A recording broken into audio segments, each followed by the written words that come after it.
معزز سامعین، السلام علیکم ورحمۃ اللہ وبرکاتہ۔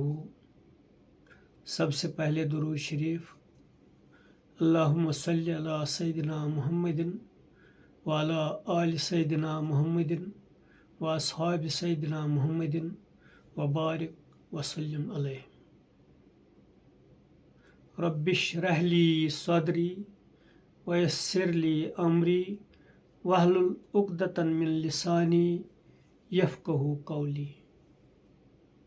آج کا ٹاپک ہے معرفت کی اہمیت۔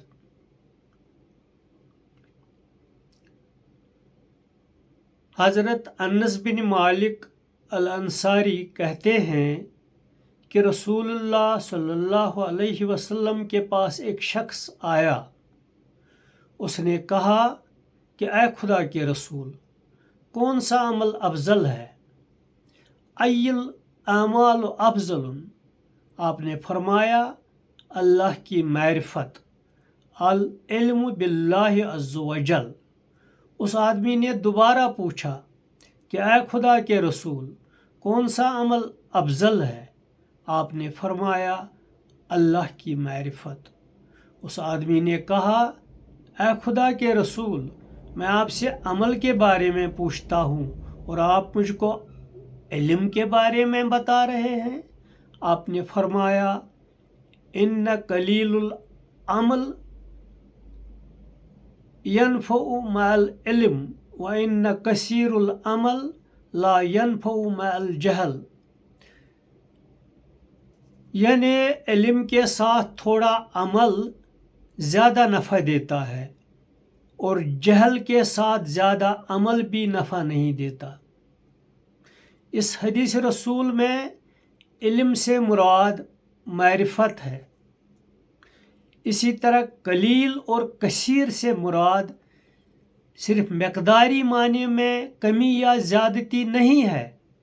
اس سے مراد دراصل یہ ہے کہ جو عمل معرفت یا داخلی سپرٹ کے ساتھ کیا جائے وہی دراصل عمل ہے۔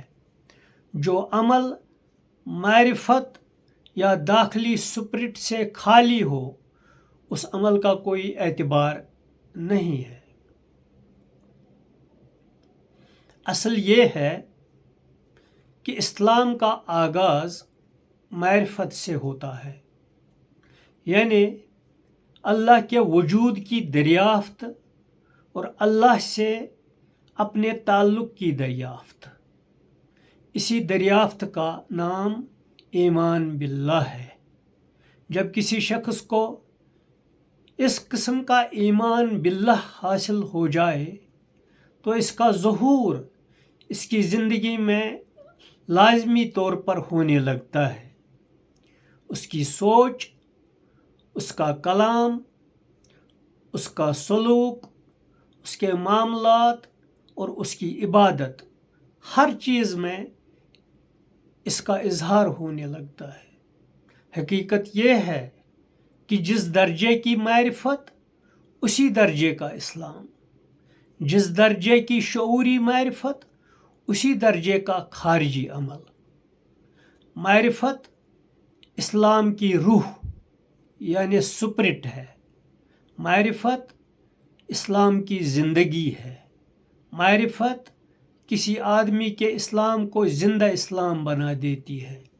معرفت کے ساتھ عمل شاداب درخت کے مانند ہے اور معرفت کے بغیر عمل سوکھے درخت کے مانند۔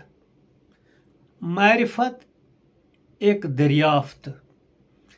معرفت یعنی ریئلائزیشن کیا ہے؟ معرفت دراصل یہ ہے کہ ایک بندہ خدا کی نسبت سے اپنے عجز یعنی ہیلپ لیسنس کو دریافت کر لے۔ وہ جان لے کہ خدا قادر مطلق ہے اور انسان عاجز مطلق۔ یہ دریافت جب دل کی گہرائیوں کے ساتھ انسان کی نفسیات میں شامل ہو جائے تو اسی کا نام معرفت ہے۔ ایک شخص نے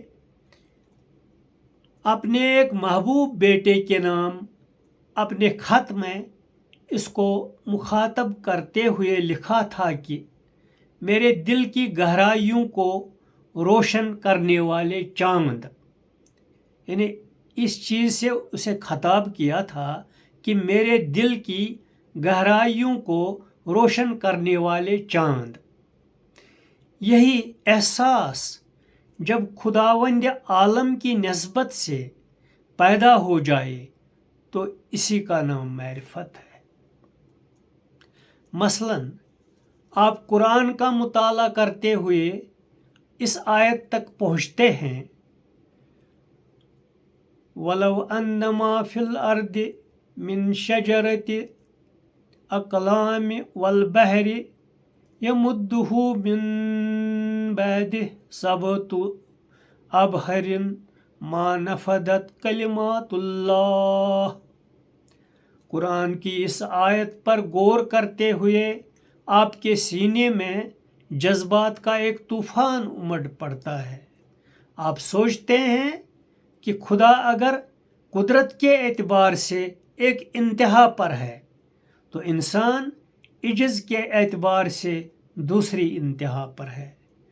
اس وقت آپ اشکبار آنکھوں کے ساتھ کہہ اٹھتے ہیں کہ خدایا، جس طرح تیری صفت ما انفدت کلمات اللہ ہے، اسی طرح انسان کی صفت ما نفدت عجز الانسان ہے.